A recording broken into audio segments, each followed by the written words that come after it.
الشيطان الرجيم بسم الله الرحمن الرحيم والذين يرمون أزواجهم ولم يكن لهم شهداء إلا أنفسهم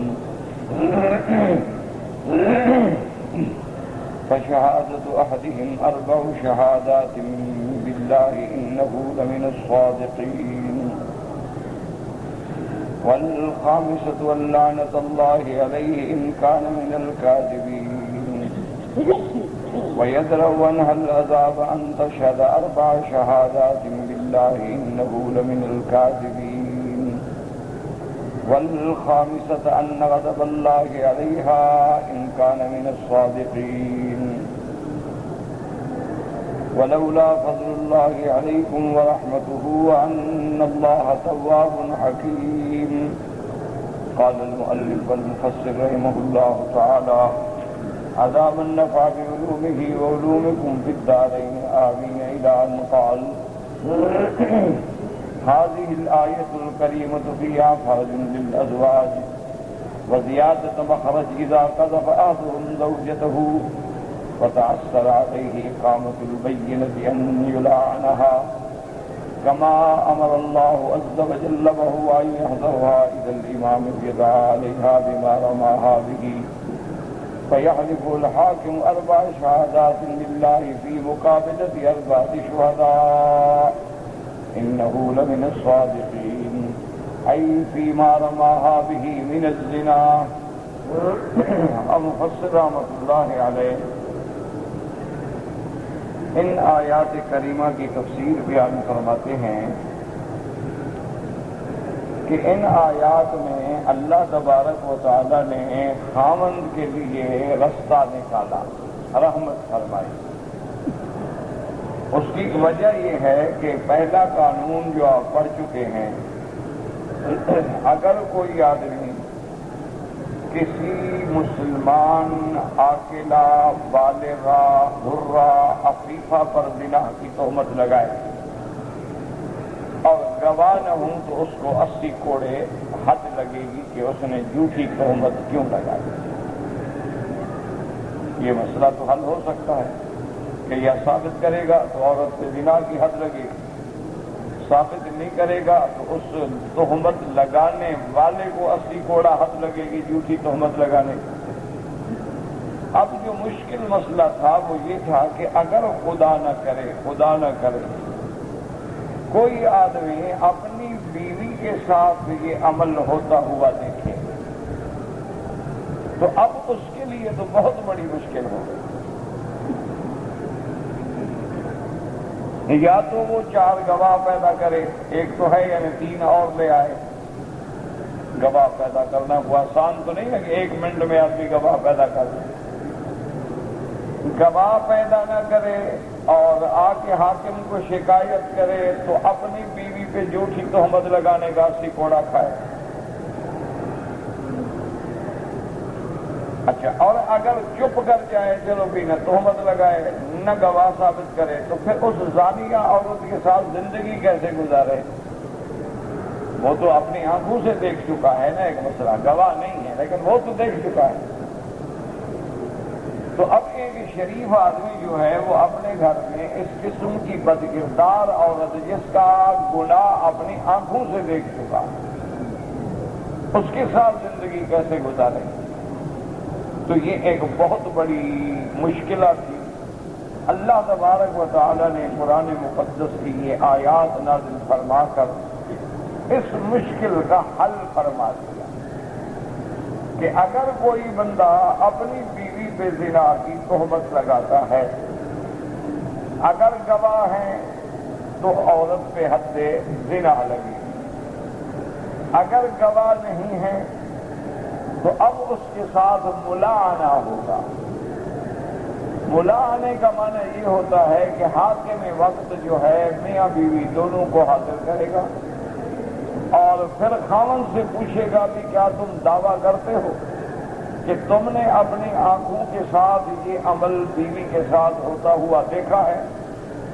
اگر وہ کہتا ہے کہ ہاں میں نے دیکھا تو قاضی حکم دے گا کہ اب تم 4 دفعہ قسم کھاؤ، کیونکہ 4 گواہوں کے بجائے تیری 4 قسمیں جو ہیں وہ گویا 4 گواہی ہیں، کیونکہ زنا کے اس بات کے لیے 4 گواہوں کی ضرورت تھی، تو اب گواہ تو اس کے پاس ہے نہیں، لہذا اللہ نے ایک راستہ پیدا فرما دیا کہ تم 4 دفعہ قسم کھاؤ، اللہ تبارک و تعالیٰ کو حاضر ناظر جان کر کہ میں سچا ہوں، میں نے اپنی آنکھوں سے یہ عمل دیکھا، اور 5ویں دفعہ جو ہے پھر لعنت کی طلب کرو کہ اگر میں جھوٹا ہوں تو مجھ پر اللہ کی لعنت ہو، یعنی اللہ مجھے اپنی رحمت سے دور کر دے۔ تو جب وہ یہ قسم کھا لے گا تو اب وہ حد قذف سے جو ہے بچ گیا۔ اب مسئلہ رہ گیا عورت کا، اب قاضی پھر عورت کو حکم دے گا کہ یا تو تم اقرار کرو اور حد زنا برداشت کرو، اور اگر تم اقرار نہیں کرتی ہو تو پھر تم بھی اسی طرح 4 قسمیں کھاؤ، اور اگر عورت نے بھی 4 دفعہ قسم کھا لی اور 5ویں دفعہ اللہ کے غضب کو دعوت دی تو اس کو بھی اب قاضی کہے گا بھی تم بھی اب حد زنا سے بری ہو، جیسے خامن تمہارا حد قذف سے بری ہے، نہ اس پہ حد لگے گی نہ تم پہ حد لگے گی، لیکن چونکہ تمہارا آپس میں لعان ہو چکا ہے اب تم اپنے خامن پہ ہمیشہ کے لیے حرام ہو، لہذا آئندہ جو ہے یہ میاں بیوی کی حیثیت میں نہیں رہتا۔ فرق صرف اتنا ہے کہ بعض فقہا یہ فرماتے ہیں کہ قاضی اس کو یہ بھی حکم دے گا کہ بھئی اب لعان ہو چکا ہے، ملائنہ ہو چکا ہے، ایک دوسرے کے سامنے تم نے قسمیں کھا لی ہیں تو اب کیا زندگی گزارنی ہے، لہذا تم اس کو 3 طلاق بھی دے دو، تو وہ 3 طلاق دے دے گا، لیکن اگر وہ کہے میں طلاق نہیں دیتا تو لعان سے تفریق ہو جائے گی، قاضی اسی وقت حکم جاری کر دے گا کہ ان کا ملائنہ ہو چکا ہے اور یہ ابدی طور پہ اب بیوی حرام ہے، کبھی اس کی بیوی نہیں بن سکتی کسی حال میں بھی، یعنی دوبارہ نکاح کریں کچھ کریں کوئی راستہ ہی نہیں، کیونکہ جب معاملہ اتنی دور چلا جائے کہ خامد اپنی آنکھوں سے گناہ کو دیکھے اور پھر اگر عورت بھی جھوٹی قسمیں کھا جائے تو ایسی عورت کے ساتھ گزارا کرنے کا تو کچھ تصور ہی نہیں تھا، تو اللہ تبارک و تعالیٰ نے ان کا یہ حل نکال دیا۔ اس لیے مفسر رحمۃ اللہ علیہ فرماتے ہیں کہ اس آیت کریمہ میں اب خاوندوں کے لیے راستہ ہے، اذا قذف احدهم زوجته، جب کوئی آدمی اپنی بیوی پہ تہمت زنا کی لگاتا ہے، فتأثر علیہ اقامۃ البینۃ، اب گواہ حاضر کرنا اس کے لیے مشکل ہے، کہاں سے گواہ لے آئے، تو اس کا حل کیا ہے، ان یلعنھا، کہ ملعنہ کریں، جیسے کہ اللہ تبارک و تعالیٰ نے قرآن پاک میں حکم فرمایا ہے، وَهُوَ أَن يَحْضُرَهَا إِلَى الْإِمَامِ، دونوں قاضی وقت کے پاس آئیں گے، میاں بھی اور بیوی بھی، فَيَدَّعِي عَلَيْهَا بِمَا رَمَاهَا بِهِ، اب خامند اپنا دعویٰ پیش کرے گا کہ میں نے اپنی آنکھوں سے بیوی کو گناہ کی حالت میں دیکھا ہے، فَيَحْلِفُ الْحَاكِمُ، اب حاکم کہے گا چونکہ گواہ تمہارے پاس نہیں ہے تو تم 4 دفعہ قسم کھا کے خود گواہی دو اس بات کی کہ میں اللہ کو حاضر ناظر جان کے کہتا ہوں میں اپنے دعوے میں سچا ہوں، وَالْخَامِسَةُ أَن لَّعْنَةَ اللَّهِ عَلَيْهِ إِن كَانَ مِنَ الْكَاذِبِينَ، اور اس کے بعد 5ویں دفعہ یہ کہے کہ اگر میں جھوٹا ہوں تو مجھ پہ اللہ کی لعنت ہو، فَإِذَا قَالَ ذَلِكَ بَانَتْ مِنْهُ بِنَفْسِ هَٰذَا اللِّعَانِ عِندَ الشَّافِعِيِّ وَطَائِفَةٌ كَثِيرَةٌ مِنَ الْعُلَمَاءِ وَحُرِّمَتْ عَلَيْهِ أَبَدًا۔ اب مفسر رحمۃ اللہ علیہ فرماتے ہیں کہ جب لعان ہو گیا، جب خامد نے یہ قسمیں کھا لی تو لعان کرنے سے ہی گویا اس کی عورت اس کے لیے ہمیشہ کے لیے حرام ہو گئی۔ امام شافعی رحمۃ اللہ علیہ اور طائفۃ کثیرۃ من العلماء، امام شافعی اور ان کے علاوہ ان کے ہم مرتبہ علماء بھی یہی فرماتے ہیں کہ جب لعان ہو گیا حرمت علیہ ابدا، نبی عورت ہمیشہ کے لیے اس پہ حرام ہو گئی۔ وَيُؤْتِيهَا مَهْرَهَا وَيَتَوَجَّهُ عَلَيْهَا حَدَّ الزِّنَا، اب یہ ہے کہ یہ اپنی عورت کو مہر تو دے گا، اگر مہر ادا نہیں کر چکا ہے تو مہر دینی ہوگی، کیونکہ پہلے تو بیوی اس کی رہ چکی ہے، اس کی خدمت صحیحہ ہو چکی ہے، لہذا مہر تو لازم ادا کرے گا، لیکن اب آئندہ اس کی بیوی نہیں رہے گی، اب حد زنا جو ہے وہ عورت کی طرف متوجہ ہوگی۔ وَلَا يَدْرَعُونَ الْعَذَابَ إِلَّا أَن تَلَعَنَ، یا تو وہ اقرار کر کے حد زنا برداشت کرے یا وہ بھی لعان کرے، فتشہد اربع شہادات باللہ، اور وہ بھی 4 دفعہ قسم کھا کے کہے کہ میں اللہ کو حاضر ناظر جان کے کہتی ہوں کہ میرا خامن جھوٹا ہے، اے فیما رماہا بہ، اور پانچویں دفعہ کہ والخامسۃ ان غضب اللہ علیہا ان کان من الصادقین، اور پانچویں دفعہ یہ کہے کہ اگر میرا خامد سچا ہے اور میں جھوٹ بول رہی ہوں تو اللہ کا مجھ پہ غضب ہو۔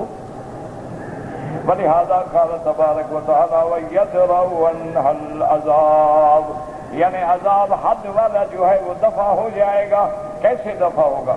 ان تشہد اربع شہادات باللہ انہ لمن الکاذبین، والخامسۃ ان غضب اللہ علیہا ان کان من الصادقین، وخصھا بالغضب كما ان الغالب ان الرجل لا يتجشم فضیحۃ اہلہ ورمیھا بالزنا الا وهو صادق معذور۔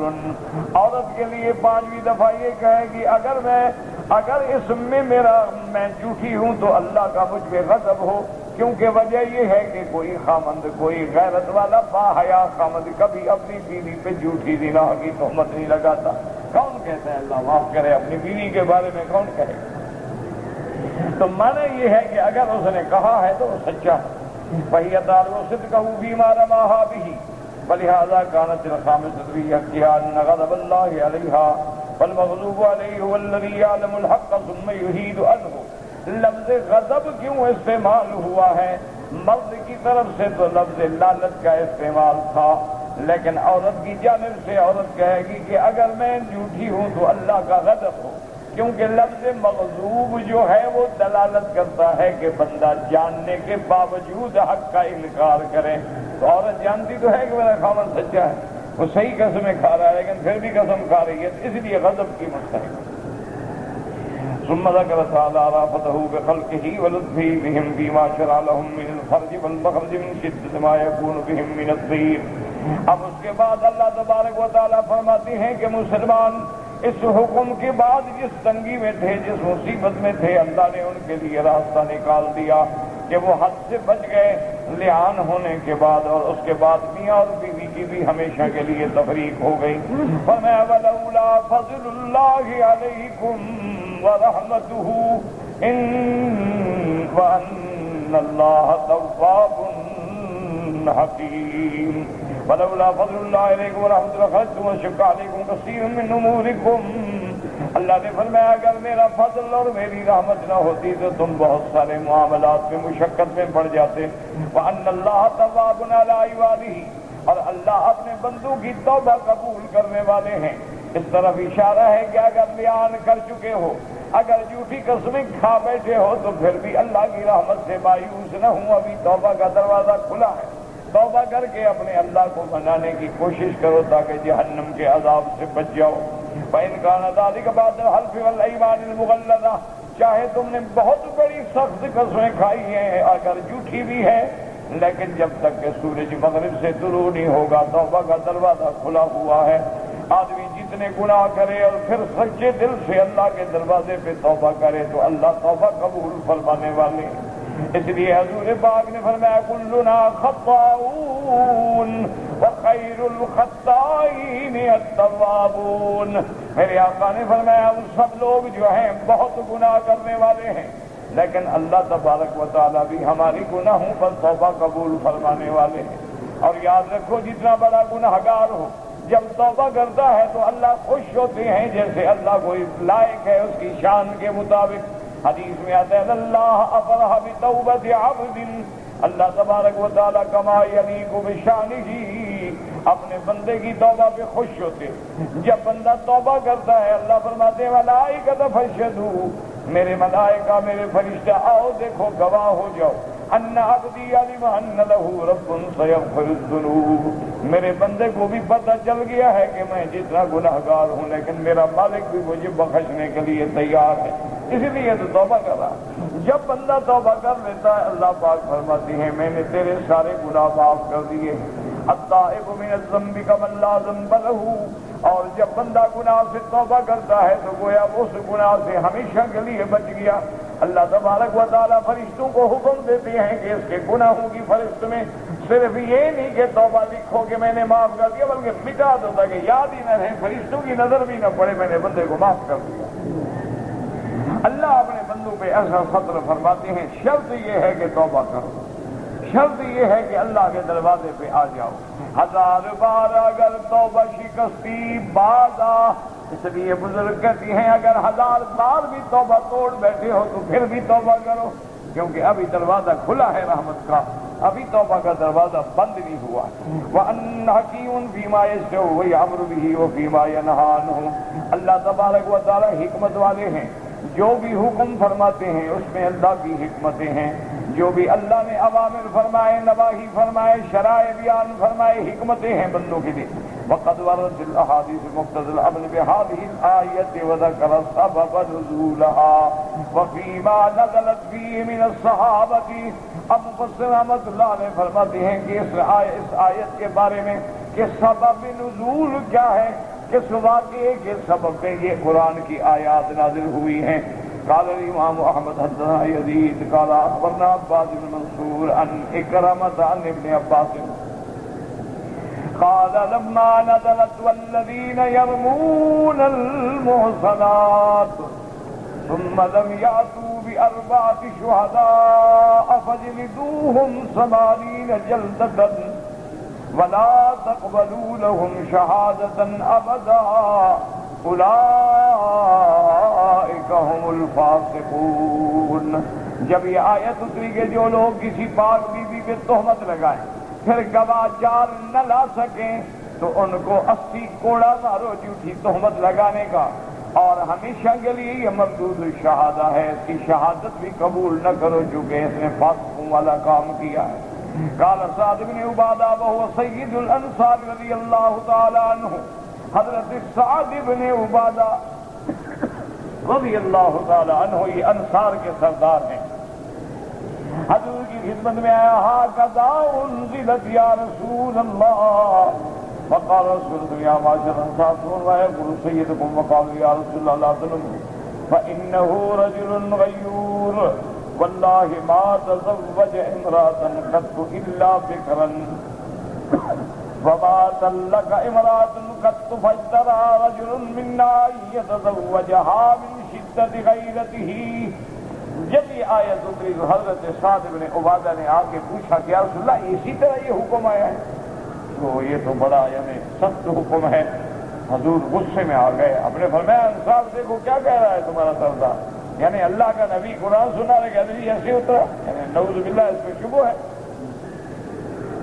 انہوں نے کہا یا رسول اللہ ناراض نہ ہوں، اصل بات یہ ہے کہ حضرت سعد جو ہے بڑے غیور آدمی، اس لیے اس نے کبھی بھی شادی نہیں کی مگر کنواری لڑکی سے، کبھی بیوہ سے متعلقہ سے شادی نہیں کی کہ اس کی غیرت گوارا نہیں کرتی کہ یہ عورت پہلے کسی اور کی بیوی تھی، پہلے کسی اور کے بستر پہ لیٹتی تھی.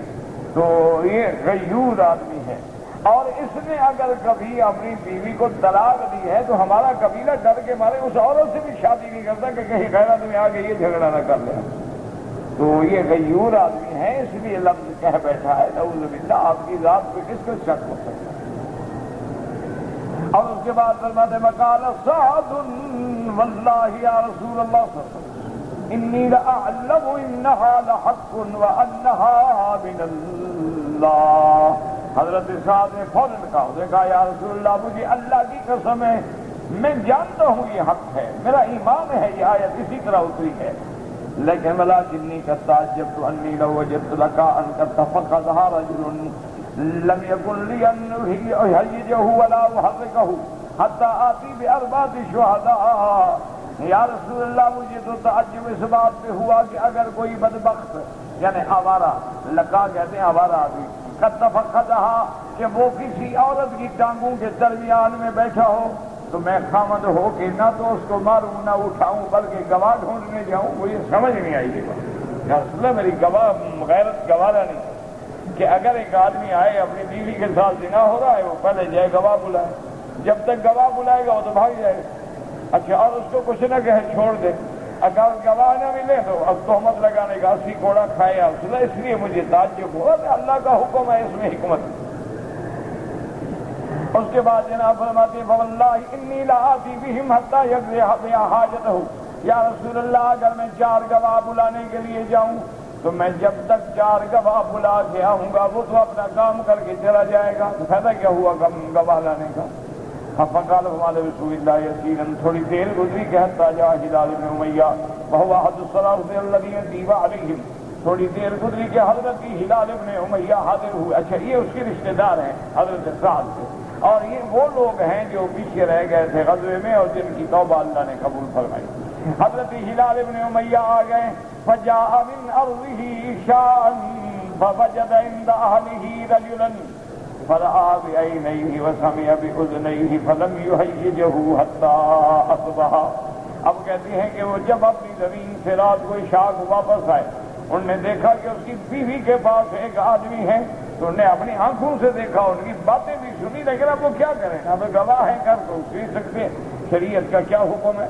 فغدا علی رسول اللہ صلی اللہ علیہ وسلم، جب صبح ہوئی تو حضور کی خدمت میں حاضر ہوئے۔ فقال یا رسول اللہ انی جئت اہلی عشاء، یا رسول اللہ میں عشاء کو جب آیا، فوجدت عندها رجلا، میں نے اپنی بیوی کے پاس ایک آدمی کو دیکھا، فرأیت بعینی وسمعت باذنی، میں نے اپنے آنکھوں سے دیکھا، ان کی باتیں بھی میں نے اپنے کانوں سے سنی۔ فقال یا رسول اللہ ما جاء به واشتد علیہ واجتمعت علیہ الانصار وقالوا قد تبتلینا بما قال سعد بن عبادہ الآن۔ اب اس کے بعد حضور کو بھی یہ بات بڑی سخت ناگوار گزری کہ ایسا واقعہ ہو گیا، اور انصار بھی کہنے لگے کہ حضرت سعد کے منہ سے جو کلمہ نکلا تھا اللہ نے ہمیں امتحان میں ڈال دیا ہے کہ ہم خود اس مسئلے کے شکار ہو گئے۔ اور اس کے بعد فرماتے ہیں وقال ہلال، اب اس کے بعد میں کب اضرب مسلم ہلال بن امیہ شہادت فی الناس، کہ اب حضرت آقا نامدار حضرت ہلال کی شہادت جو ہے اس کو باطل کر دیں گے اور اس کو کوڑے بھی ماریں گے۔ اس کے بعد کہتی ہیں کہ سب پریشان ہے۔ وقال ہلال، حضرت ہلال نے کہا واللہ انی لارجو ان یجعل اللہ لی منها مخرجا، حضرت ہلال نے کہا بھی نہ گھبراؤ، مجھے اللہ کی ذات کی رحمت پہ امید ہے کہ اللہ ضرور مجھے اس مشکل سے نکالیں گے کہ زنا بھی میری بیوی کے ساتھ ہو، اب گواہ میں لا نہیں سکتا، 80 کوڑا بھی میں کھاؤں، لیکن مجھے یقین ہے میرا مولا مجھے ضرور رحمت فرمائے۔ وقال ہلال یا رسول اللہ فإنی قد أرى ما اشتد علیک ما جئت به واللہ یعلم انی لصادق، حضرت ہلال نے کہا حضور میں محسوس کر رہا ہوں کہ آپ کو بھی یہ واقعہ سن کے تکلیف پہنچی ہے، لیکن خدا کی قسم میں سچا ہوں، میں کیا کروں، میں نے اپنی آنکھوں سے دیکھا ہے یار۔ واللہ ان یعمل بضربہ اذ انزل اللہ علی رسولہ الوحی وکان اذا انزل علیہ الوحی عرفوا ذلک فی تربد وجہہ، یعنی ہم سکون حتی فرغ من الوحی۔ اب حضور ارادہ فرما رہے تھے کہ حکم دیں کہ اس کو 80 کوڑا مارا جائے، لیکن اللہ کی وحی نازل ہو گئی، اور جب وحی نازل ہوتی تھی تو حضور کے چہرے کے اثرات دیکھ کے صحابہ پہچان لیتے تھے کہ وحی آ رہی ہے۔ جب حضور وحی سے فارغ ہوئے تو اللہ نے قرآن یہ اتارا والذین یرمون ازواجہم ولم یکن لہم شہداء الا انفسہم فشہادت احدہم 4 شہادات باللہ فسر عن رسول اللہ۔ جب وحی آئی تو حضور خوش ہو گئے اور آپ نے فرمایا ابشر یا ہلال، آپ نے فرمایا تجھے مبارک ہو قد جعل اللہ لک فرجا ومخرجا، اللہ نے تیرا راستہ پیدا فرما دیا ہے نکلنے کا۔ فقال ہلال قد كنت ارجو ذلك من ربی عز وجل، حضرت ہلال فرماتی ہیں کہ مجھے اپنے رب کی رحمت سے یہی امید تھی۔ فقال رسول اللہ ارسلوا الیہا فارسلوا الیہا فجاءت، آپ نے اس کی بیوی کو بلایا فتلاها رسول اللہ صلی اللہ علیہ وسلم علیہما، حضور پاک نے یہ قرآن کی آیتیں میاں بیوی دونوں پہ پڑھی، فذکرہما واخبرہما ان عذاب الآخرۃ اشد من عذاب الدنیا، پھر حضور پاک نے ان دونوں کو ڈرایا کہ دیکھو غور کر لو کہ دنیا کے عذاب سے آخرت کا عذاب جو ہے وہ زیادہ سخت ہے۔ فقال ہلال واللہ یا رسول اللہ لقد صدقت علیہا، حضرت ہلال نے فرمایا رسول اللہ خدا کی قسم میں نے سچ کہا ہے، میں نے جھوٹ نہیں بولا ہے۔ فقال، اس کے بعد فرماتے فقالت کذب، عورت نے کہا حضور یہ جھوٹ بولتا ہے۔ فقال رسول اللہ لعن بینہما لعان، وقیل لہلال نشد فشہد 4 شہادات باللہ انہ لمن الصادقین، حضرت ہلال نے 4 قسمیں کھائی کہ میں سچا ہوں، فلما كانت الخامسة قيل له يا هلال اتق الله، جب پانچویں دفعہ دعا کا وقت آیا تو حضور نے فرمایا ہلال اللہ سے ڈرو، فإن عذاب الدنيا أهون من عذاب الآخرة، دنیا کا عذاب جو ہے وہ آخرت کے عذاب سے بہت ہلکا ہے۔ وإن هذه الموجبة التي توجب عليك العذاب، اور جب تم یہ پانچویں دفعہ کہو گے تو یہی پانچواں کہنا جو ہے یہ اللہ کے عذاب کو تم پہ واجب کر دے گی۔ فقال والله لا يعذبني الله عليها كما لم يجرني عليها، حضرت بلال نے کہا یا رسول اللہ مجھے یقین ہے کہ میرا اللہ مجھے عذاب نہیں دے گے جیسے مجھے قدر سی تہمت ضرب سے بچایا ہے، عذاب سے بھی بچائیں گے، میں سچا ہوں۔ فشهد بالخامسة أن لعنة الله عليه إن كان من الكاذبين، ثم قيل للمرأة اشهدي أربع شهادات بالله إنه لمن الكاذبين، وقيل لها عند الخامسة اتق الله فإن عذاب الدنيا أهون من عذاب الآخرة وإن هذه الموجبة التي توجب عليك العذاب، فتلقى سعد محمد بالاعتراف۔ اس کے بعد حضور نے اس کی بیوی سے کہا بھی تم بھی قسمیں کھاؤ، اس نے بھی 4 قسمیں کھائیں تو حضور نے فرمایا ٹھہر جاؤ، اللہ کا عذاب بڑا سخت ہے، نہ کھاؤ نہ کہو 5ویں دفعہ اللہ کے غضب کو دعوت نہ دو۔ اب عورت ذرا ڈر گئی، سوچنے لگی، قریب تھا کہ شاید سچی بات مان لے، لیکن پھر اختیار ہو۔ ثم قالت والله لا أرضى قومي، میں اپنی برادری کو شرمندہ نہیں کرتی۔ فشهدت الخامسة أن غضب الله عليها إن كان من الصادقين، ففرق رسول اللہ صلی اللہ علیہ وسلم بینہما، حضور پاک نے فرمایا اب دونوں آپ علیحدہ ہو گئے، کبھی یہ آپ کی دوبارہ بیوی نہیں بن سکتی۔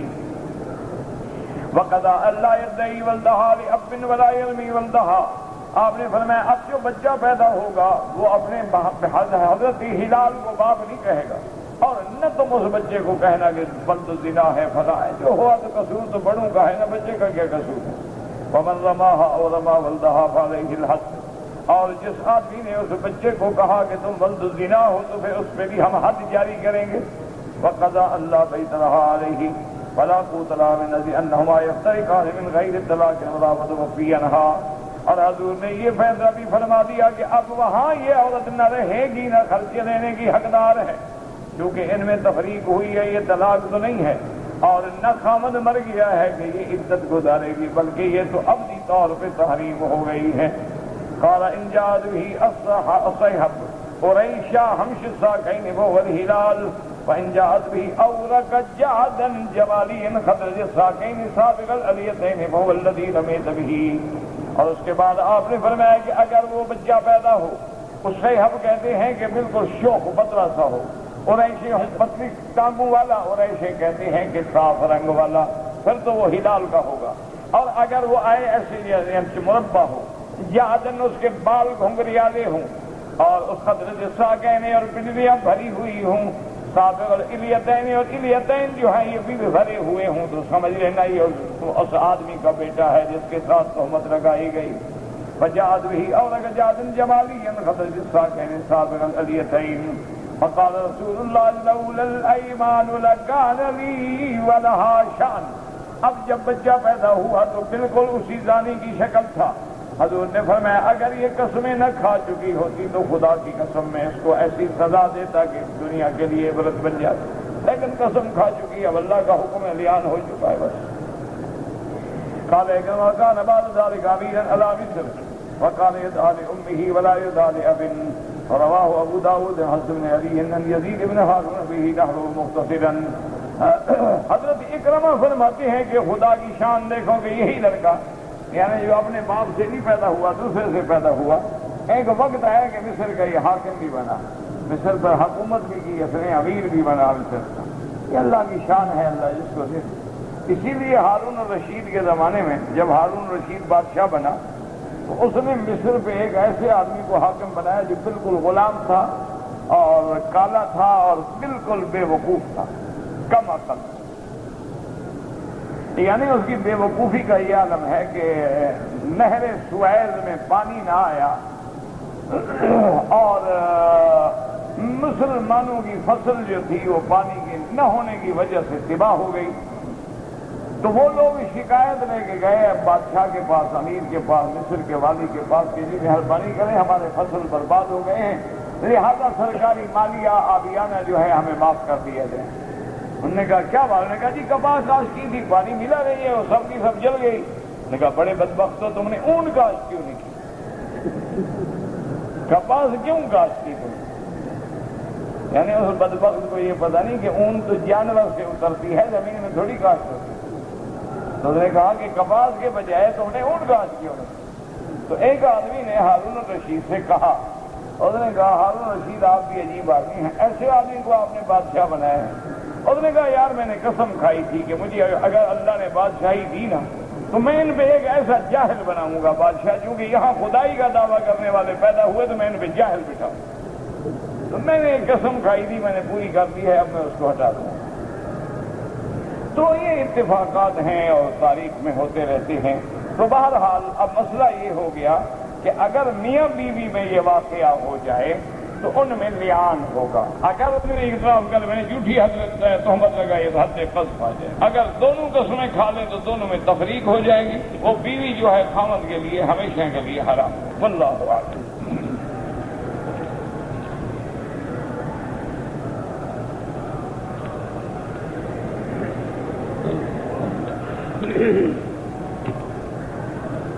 کہتے جی کہ جو لوگ گھروں کے اوپر کالے رنگ کے پرچم لگاتے ہیں ان کے بارے میں روشنی ڈالیں۔ میں کیا روشنی ڈالوں؟ جو لگاتے ہیں ان سے پوچھو، مجھے کیا پتا ہے۔ روشنی وہ ڈالیں جو لگاتے ہیں، ان سے پوچھو بھی کیوں لگاتے ہیں۔ اللہ کا حکم ہے، رسول کا حکم ہے، صحابہ کا حکم ہے، کیا بات کیا ہے؟ جھنڈے وہ لگاتے ہیں، روشنی میں ڈالتا پھروں، واہ بھائی واہ۔ بہرحال اگر ایک عورت نے کئی مردوں سے نعوذ باللہ زنا کیا، حاملہ ہو گئی، تو وہ یہ تو بتا ہی نہیں سکتی کہ وہ لڑکا کس کا ہے۔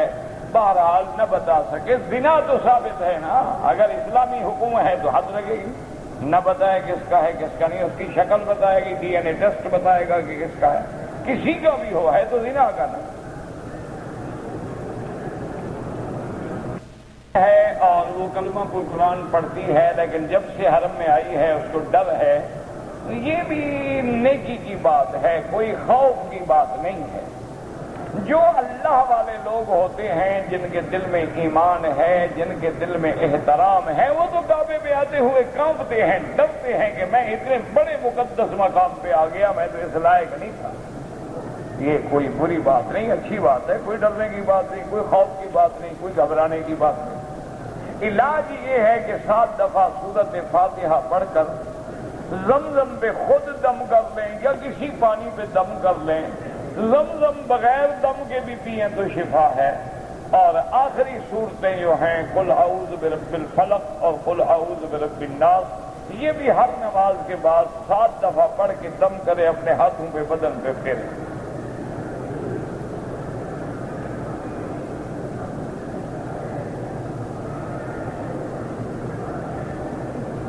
بہرحال میں نے عرض کر دیا ہے یہ شیطانی وساوس ہوتے ہیں، کیونکہ بعض عورتیں بیچاری نوجوان لڑکیاں بڑی صالح ہوتی ہیں اور شیطان حملہ کر کے ان کو گمراہ کرنے کی کوشش کرتا ہے، تو کوئی گھبرانے کی بات نہیں، لاکھ برے خیال ڈالیں، یہ تو اچھی بات ہے۔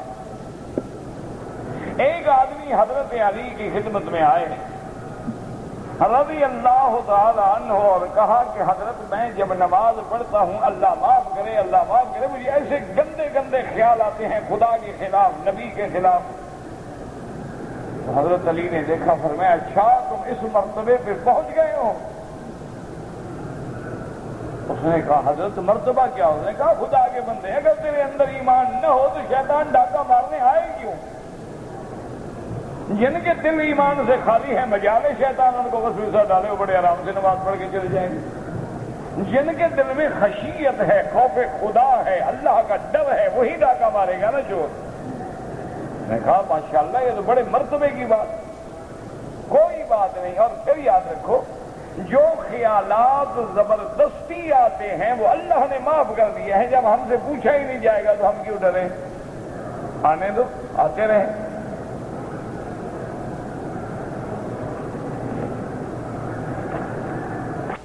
اگر حج کے دنوں میں ہم کنکریاں مارنے کے لیے جائیں تو وضو ضروری ہے، اگر وضو ہو تو افضل ہے، کیونکہ کنکری مارنا بھی عبادت ہے، اتباع سنت محمد مصطفیٰ ہے۔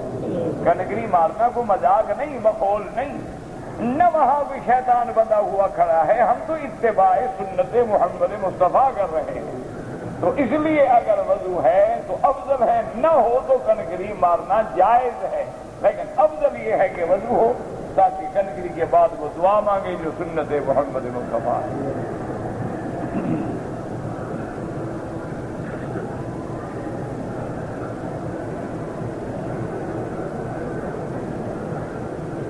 اگر کوئی آدمی جدہ میں مقیم ہے نوکری کی وجہ سے، وہ اپنے وطن چھٹی پہ جاتا ہے، واپس جب آئے گا تو لازمی بات ہے کہ وہ جدے کی نیت سے آئے گا کہ اس کی نوکری جدے ہے، گھر جدے ہے، رہتا جدے ہے، اس کے لیے احرام باندھنا ضروری نہیں، وہ جدے آئے اپنی ڈیوٹی کرے۔ ہاں اگر اس کا دل چاہے تو کبھی جدے سے احرام باندھ کے عمرہ کر لے۔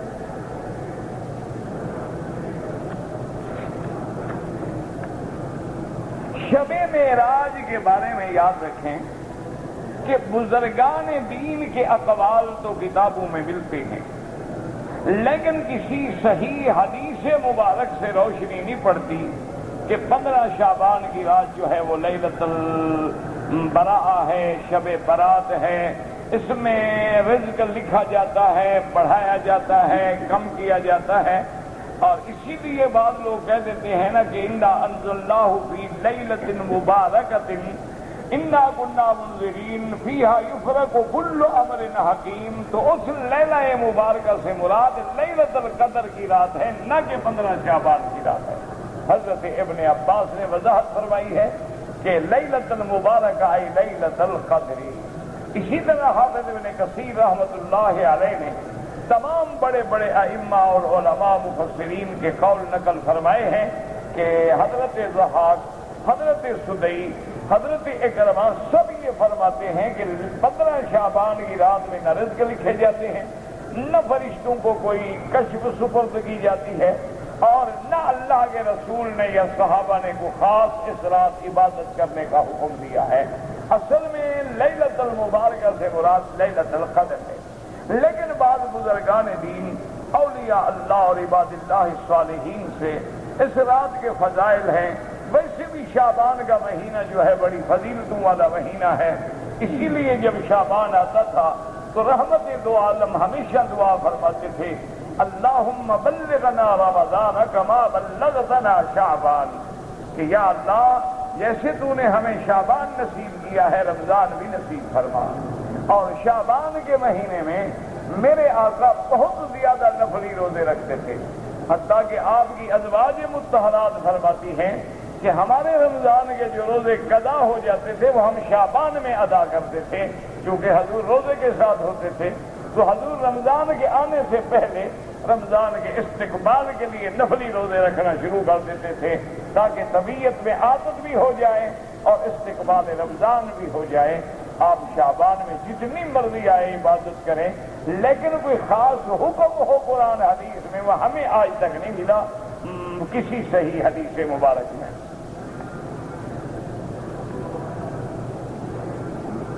جو سجدہ سہو کرتے ہیں اس کا طریقہ کیا ہے؟ جیسے عام نماز کا سجدہ کرتے ہیں، اور کیا طریقہ ہے؟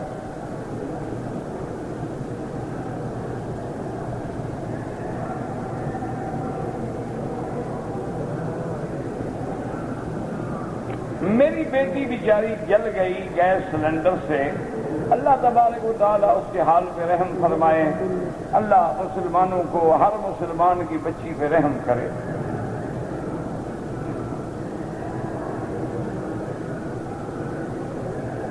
کہتے ہیں جی کہ میں نے داڑھی سنت کے مطابق رکھی ہوئی ہے اور مونچھیں میں مڈواتا ہوں، تو میرے ساتھی مذاق اڑاتے ہیں، یہی تو تمہارا اجر ہے کہ لوگ مذاق اڑائیں لیکن تم محمد مدنی کی سنت نہ چھوڑو، یہی تو ہے نا جہاد۔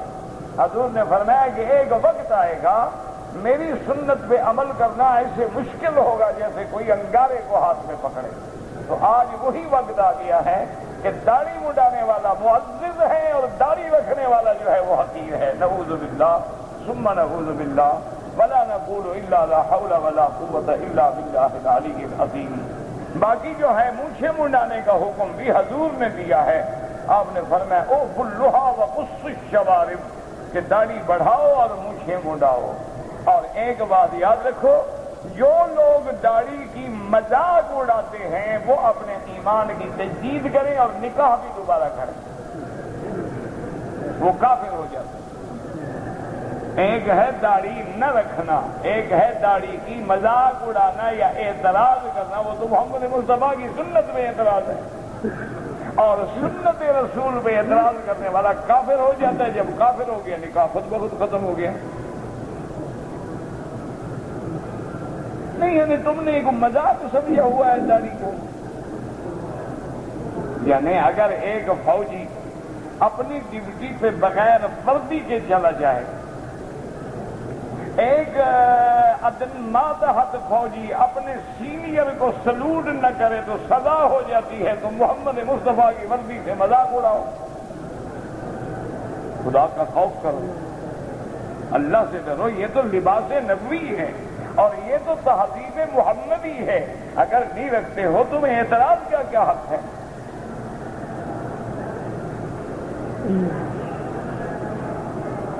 اللہ کی شان ہے. پتہ نہیں حضور کی امت کہاں جا رہی ہے.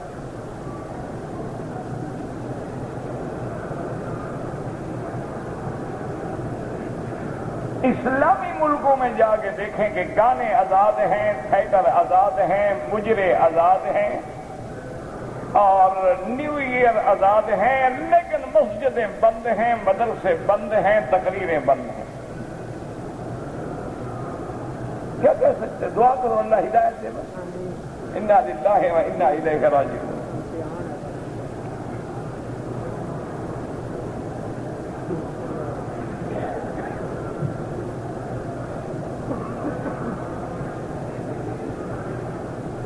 ہم لوگ مدینہ منورہ سے آئے ہیں، احرام باندھ لیا، نیت کر لی، ہم نے عمرہ پورا کر دیا. ایک ہمارا ساتھی تھا جس کو بخار ہو گیا، اس نے احرام کھول دیا، کپڑے پہن لیے اور عمرے کے ارکان طواف صفا وغیرہ کچھ نہیں کیا. اب کیا حکم ہے؟ جب وہ ٹھیک ہو جائے تو فوراً مدینہ منورہ واپس جا کے احرام باندھ کے عمرہ کر لے تو کوئی جرمانہ نہیں. اگر نہ کرے تو پھر ایک بکری دم دینی پڑے گی اور عمرہ بھی اس کو مسجد عائشہ سے کرنا ہوگا. کیونکہ اگر وہ میقات پہ واپس لوٹ جائے، اور سب سے اچھی بات ہے آج کل 25 ریال 30 ریال پہ آدمی مدینہ شریف پہنچ جاتا ہے. 30 ریال جانے کے، 30 ریال آنے کے، 60 ریال کرایہ ہو گیا، 20 ریال کا کھانا کھا جائے گا. چلو حاضری بھی ہو گئی، دوبارہ زیارت بھی ہو گئی، عمرہ بھی ہو گیا. اور اگر بکری دینی پڑے گی تو کم از کم 300 ریال لگے گا. تو کیا ضرورت ہے 300 بھرنے کی؟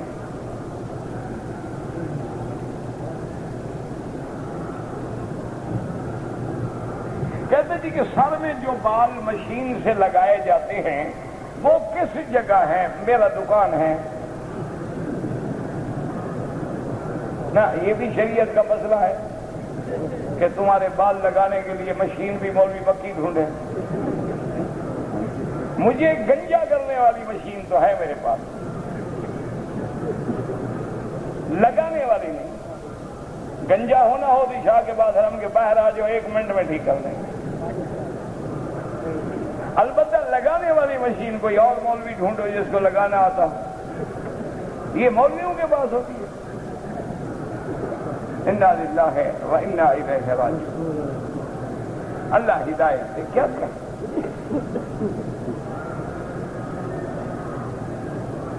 کہتے جی کہ ہم آپ کا درس سننے کا وقت جلدی ختم ہو جاتا ہے، وقت زیادہ سوال و جواب میں چلا جاتا ہے، اس لیے سوال جواب عشاء کے بعد کریں.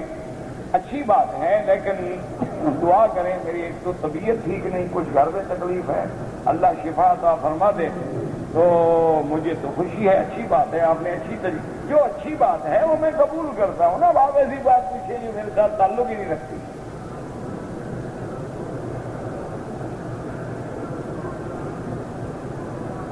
کہتے ہیں جی کہ ایک آدمی نمازی ہے، روزے دار ہے، نماز پڑھتا ہے، گندے خیال آتے ہیں، کوئی بات نہیں، اللہ نے معاف کیا ہے۔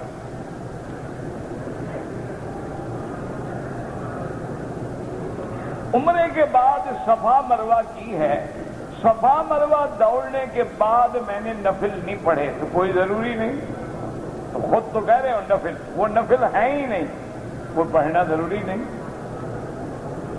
طواف کے بعد 2 رکعت پڑھنا واجب ہے، صفا کے بعد کوئی واجب نہیں۔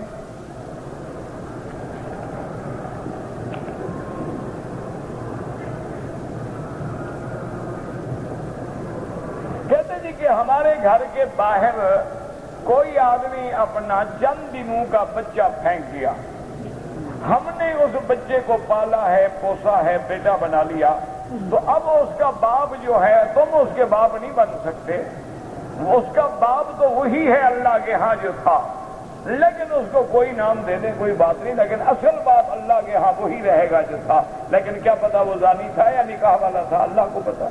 اگر زانی تھا تو وہ بھی باپ کہلانے کا حقدار نہیں۔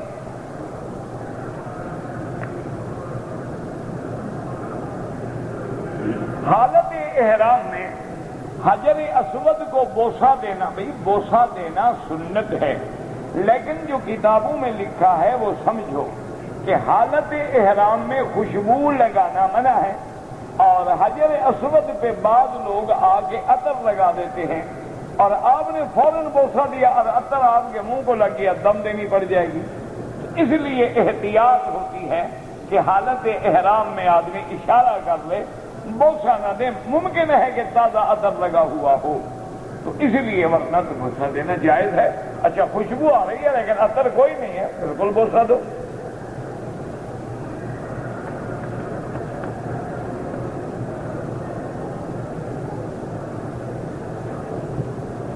کہتے جی کہ میں نے پیسے رکھے ہوئے ہیں بینک میں، بینک والے جو ہیں وہ زکوٰۃ کاٹتے ہیں، اور اب کیا ہو اگر واقعتاً وہ زکوٰۃ کاٹتے ہیں اور مصرف زکوٰۃ میں خرچ کرتے ہیں، ٹھیک ہے کوئی بات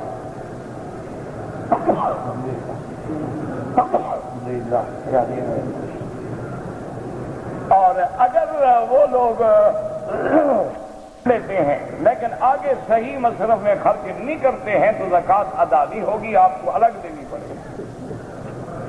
اب ہمیں تو پتہ نہیں نا کہ آپ کے بینک کیا کرتے ہیں۔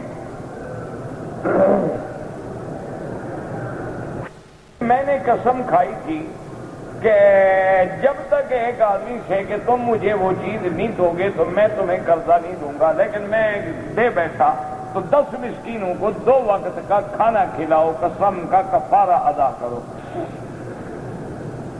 بال رنگنا جائز ہے، بالکل جائز ہے، کوئی منع نہیں، لیکن افضل یہ ہوتا ہے کہ خالص سیاہ رنگ نہ لگائیں، یعنی براؤن لگا لیں، میڈیم براؤن لگا لیں، خالص سیاہ نہ ہو، یہ افضل ہے۔ اور عورتوں کو چہرے کا پردہ لازم ہے، پردہ ہوتا ہی چہرے کا ہے، پاؤں کا تو پردہ ہوتا ہی نہیں کہ پاؤں پر جراب چڑھا لو چہرہ کھول دو۔ یہ کس نے کہا ہے آپ کو کہ پردہ پاؤں کا ہوتا ہے؟ یہ اچھی بات ہے کہ پاؤں پہ جراب ہو اور لمبے لمبے ماشاءاللہ شوز ہوں اور تسمے والے بندے ہوئے کہ پاؤں نظر نہ آئے لیکن سر کھلا ہو، بال کھلا ہو، منہ کھلا ہو، یہ اچھا پردہ ہے۔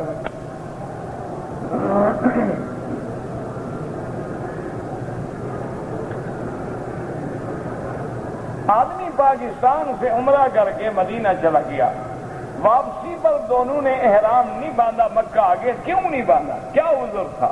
اگر کوئی عذر نہیں تھا تو واپس جا کے عمرہ کریں ورنہ دم دینی پڑے گی۔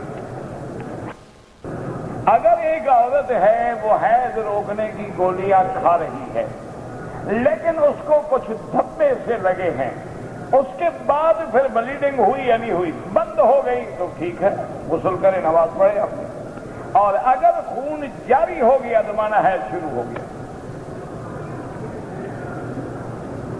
اگر ایک آدمی بینک میں ملازم ہے، اس کے بیٹا یا بیٹی سے رشتہ کرنا جائز ہے، بالکل جائز ہے، کافر تو نہیں ہو گیا غریب کو۔ بینک میں ملازم ہے، اچھا کام نہیں ہے، لیکن یہ تھوڑا ہے کہ وہ غریب کافر ہے، مسلمان ہیں اچھا پھر اس کے بیٹے بیٹی کا کیا گناہ ہے؟ نوکری تو باپ کرتا ہے، بیٹا بیٹی کیا کرتے ہیں؟ ان کا کیا گناہ ہے؟ ان کے گھر میں کھانا کھانا جائز ہے، بالکل جائز ہے، خدا کے بندے کھانا تو یہودی کے گھر میں بھی جائز ہے۔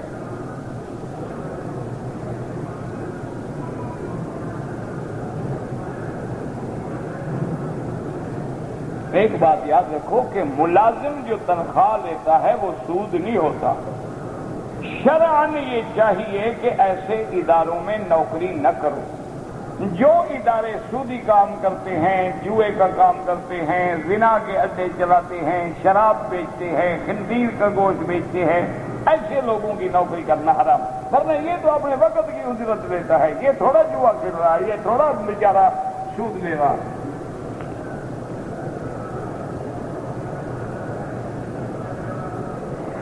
بالغ بچہ اگر فرض نماز میں ہے اور ماں آواز دے رہی ہے، اگر ماں معذور ہے، اس کے گرنے کا کوئی خوف ہے، توڑ دے نماز، جا کے اپنی ماں کو بچائے پھر نماز میں شامل ہو۔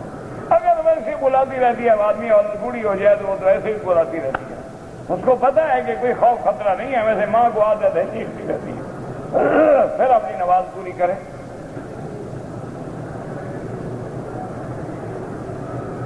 کہتے ہیں جی کعبۃ اللہ پہ جب پہلی نظر پڑے تو دعا قبول ہوتی ہے۔ ہاں، جب آپ اپنے ملک سے آتے ہیں اور پہلی نظر پڑتی ہے۔ کہتے ہیں جی کہ ولد الزنا جو ہے وہ جنت میں داخل ہوگا، بالکل ہوگا انشاءاللہ، مسلمان ہے، کلمہ پڑھا ہے، لا الہ، اس کا کیا بھائی گناہ تو کیا اس کے عورت اور مرد نے، اس بیچارے کا کیا گناہ ہے؟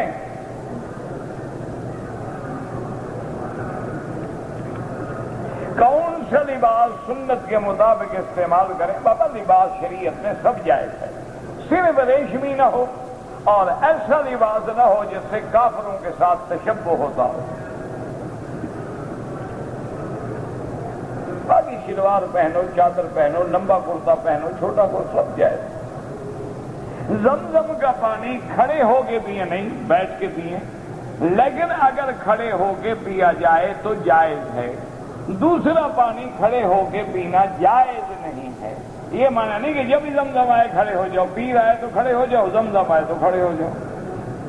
ہمارے ہاں تو عادت ہو گئی ہے نا جھکنے کی اور کھڑے ہونے کی، بس زمزم کے آگے جھک جائیں گے، فرض نماز نہیں پڑھیں گے، سبحان اللہ۔ زمزم آئے کھڑے ہو گئے، جی زمزم شریف آ گیا تو نماز شریف وہ نہیں پڑھیں گے۔ کے غلاف سے چمٹ کے دعا مانگیں، بالکل مانگیں۔ ایک مٹھی داڑھی رکھنا حدیث سے ثابت ہے کہ حضور کے سینے پہ تھی، سینے پہ تب آئے گی جب ایک مشت ہوگی۔ 20 رکعت تراویح پڑھنا ثابت ہے، بالکل ثابت ہے، اجماع صحابہ ہے اور حکم خلیفہ راشد ہے، اور خلیفہ راشد کی سنت محمد مصطفیٰ ہے۔ نہ تمہیں حضرت عمر سے کوئی چڑ ہے، نہ کوئی وجہ تو بتاؤ نا، کہ چونکہ اصل میں 20 تراویح پڑھائی ہے، حضرت عمر کا حکم ہے، تمہیں کیا چڑ ہے؟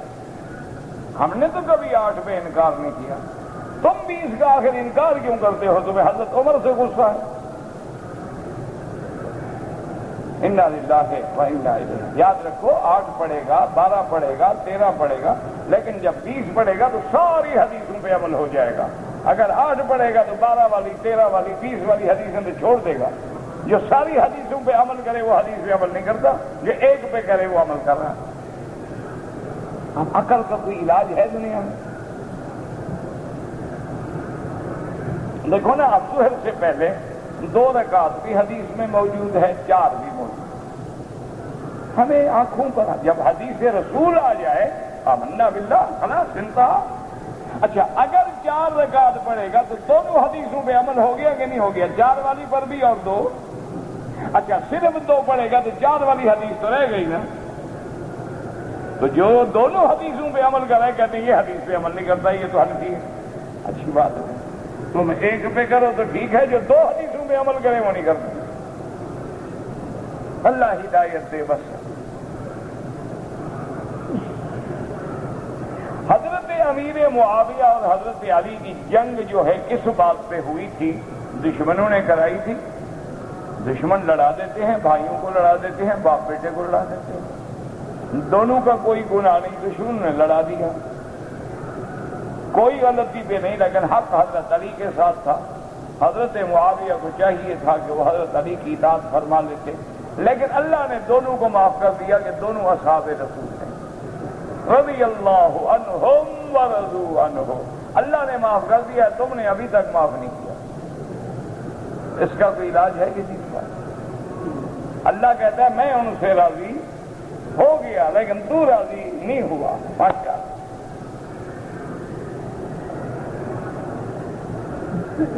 یزید کے بارے میں اہل سنت کا کیا عقیدہ ہے؟ کچھ بھی نہیں،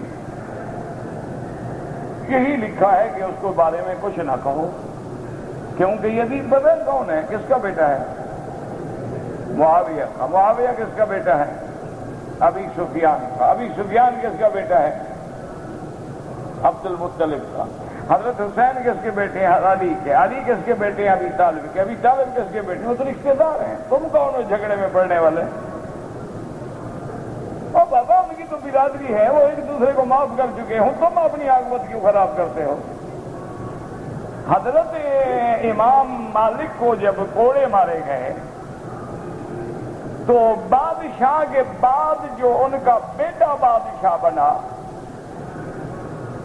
تو اس نے آ کے حضرت امام اس نے کہا میرے ابا نے غلط حکم دیا تھا، ظلم کیا تھا آپ کو کوڑے مارنے کے لیے، آپ مہربانی کریں میں کھڑا ہو جاتا ہوں، جتنے کوڑے آپ کو مارے گئے تھے مجھے مار لیں لیکن میرے باپ کو بخش دیں۔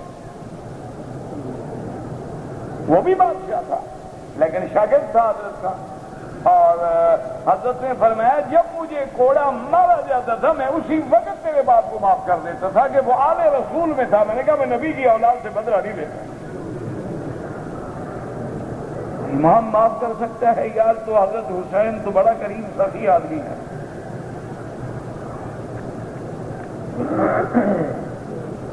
حجاج کو ظالم کیوں کہتے ہیں؟ اس کی ہسٹری پڑھ لیں، اچھا ہوا تمہیں ٹکرا نہیں، ورنہ تمہیں پتہ لگ جاتا کہ کیوں ظالم کہتے ہیں، بتا دیتا نا وہ آپ کو۔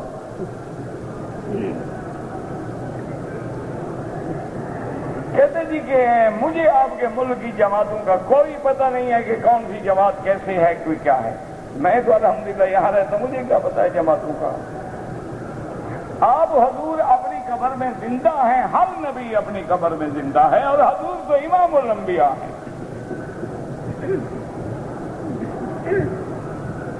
کوئی ایسا وظیفہ بتائیں کہ میرا ذہن قوی ہو جائے، کوئی پیر ڈھونڈو یار، میں کہاں وظیفوں والا، کوئی پیر شیر ڈھونڈو، وہ نظر نیاز چڑھاؤ اس پر، جا کے وہ حلوہ پیش کرو۔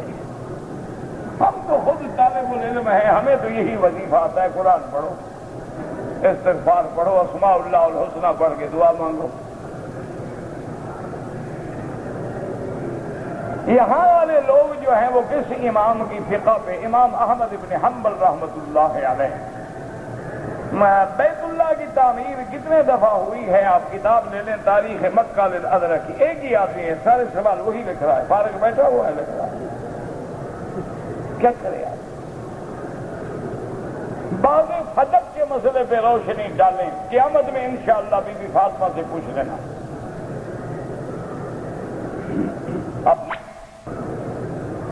اگر کوئی آدمی حفظ کرے اور بھول جائے گناہ کبیرہ ہے، لگا رہے یاد کرنے میں۔ ایسے تو مل سکتے ہیں، میری کوئی دکان نہیں، نہ میں نے کبھی بیچا ہے۔ شیعہ مسلمان ہے یا کافر ہے، دارالفتاح سے جا کے پوچھیں۔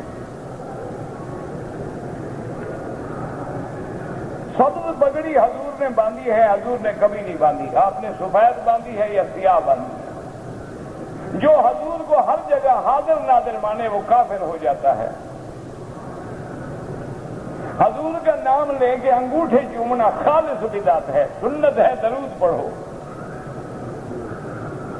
اگر مجھے کچھ ریال پڑے ہوئے ملے ہیں غریبوں کو تقسیم کر دو۔ نماز کے بعد دعا کرنا حدیث سے ثابت ہے، بالکل ثابت ہے کہ دعا جو ہے دبر الصلوات المکتوبہ جو ہے قبول ہوتی ہے۔ باقی یہ الگ بات ہے، علیحدہ علیحدہ مانگو یا کسی نے اکٹھی مانگ لو۔ نفلی طواف کرے تو ہر طواف کے بعد 2 رکعت ضروری ہے۔